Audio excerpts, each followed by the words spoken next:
Assalamualaikum warahmatullahi wabarakatuh. Shalom, Om Swastiastu, Namo Buddhaya, Salam Kebajikan. Perkenalkan, saya Aprilia Fitriani dengan NIM 21101273200013.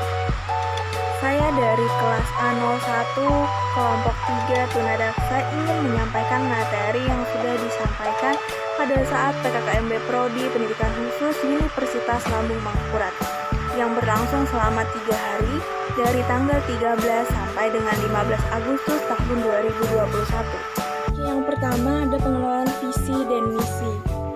Visi merupakan gambaran tentang masa depan yang realistik dan ingin diwujudkan dalam kurun waktu tertentu. Sedangkan misi merupakan tindakan atau upaya untuk mewujudkan visi. Oke, yang selanjutnya ada visi dan misi Prodi Pendidikan Khusus. Visi Prodi Pendidikan Khusus adalah menjadi lembaga yang unggul dalam pengembangan ilmu pengetahuan dan teknologi, atau yang biasa disebut dengan IPTEK bidang pendidikan khusus, serta motivasi layanan pendidikan bagi anak berkebutuhan khusus di sekolah segregasi dan inklusi. Misi Prodi Pendidikan Khusus. Yang pertama, mewujudkan tata kelola kelembagaan program studi pendidikan khusus yang profesional, transparan, dan akuntabel. Yang kedua, menyelenggarakan pendidikan dan pengajaran berkualitas yang ditopang dari berbagai disiplin ilmu untuk menghasilkan tenaga pendidikan khusus yang profesional dalam skala nasional maupun internasional. Yang ketiga, mengembangkan dan mengaplikasikan berbagai teknologi pendidikan khusus untuk mewujudkan pelayanan kualitas pendidikan. Dan yang keempat, menyelenggarakan berbagai program kegiatan untuk menyiapkan tenaga pendidikan khusus sesuai dengan kebutuhan masyarakat. Berikutnya, ada jurus itu di era disrupsi. Disrupsi adalah sebuah era terjadinya perubahan besar-besaran yang secara fundamental merubah sistem dan tatanan yang ada ke cara-cara yang baru. Lalu, akibatnya, pemain yang masih menggunakan cara lama akan tersisihkan. Lalu yang berikutnya ada CRER. Singkatan dari CRER itu sendiri adalah komunikasi, kolaborasi, elektronisasi, dan rendah hati. Kemudian membahas tentang kurikulum. Kurikulum itu adalah perangkat rencana dan pengaturan mengenai tujuan, isi, dan bahan pembelajaran serta cara yang digunakan sebagai pedoman penyelenggaraan kegiatan pembelajaran untuk mencapai tujuan pendidikan tertentu.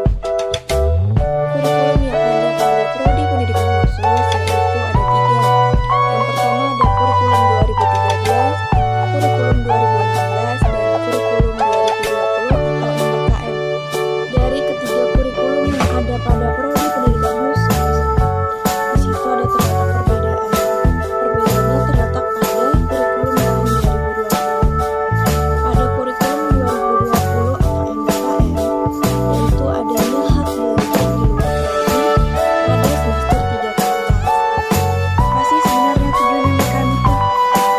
Jadi, tujuan MBKM atau Kebijakan Merdeka Belajar Kampus Merdeka adanya program hak belajar 3 semester di luar program studi. Program tersebut adalah untuk meningkatkan kompetensi lulusan baik dari segi soft skill maupun hard skill agar lebih siap dan relevan dengan kebutuhan zaman. Menyiapkan lulusan sebagai pemimpin masa depan bangsa yang unggul dan berkepribadian. Program-program experiential learning dengan jalur yang fleksibel diharapkan akan dapat memfasilitasi mahasiswa untuk mengembangkan potensi sesuai dengan passion dan bakatnya. Selanjutnya ada profil lulusan PKH.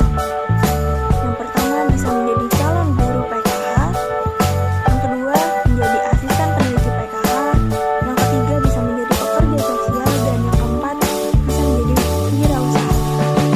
Selanjutnya ada tentang SIMARI. Apa sih SIMARI itu? SIMARI adalah sistem informasi Universitas Lambung Mangkurat Sri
di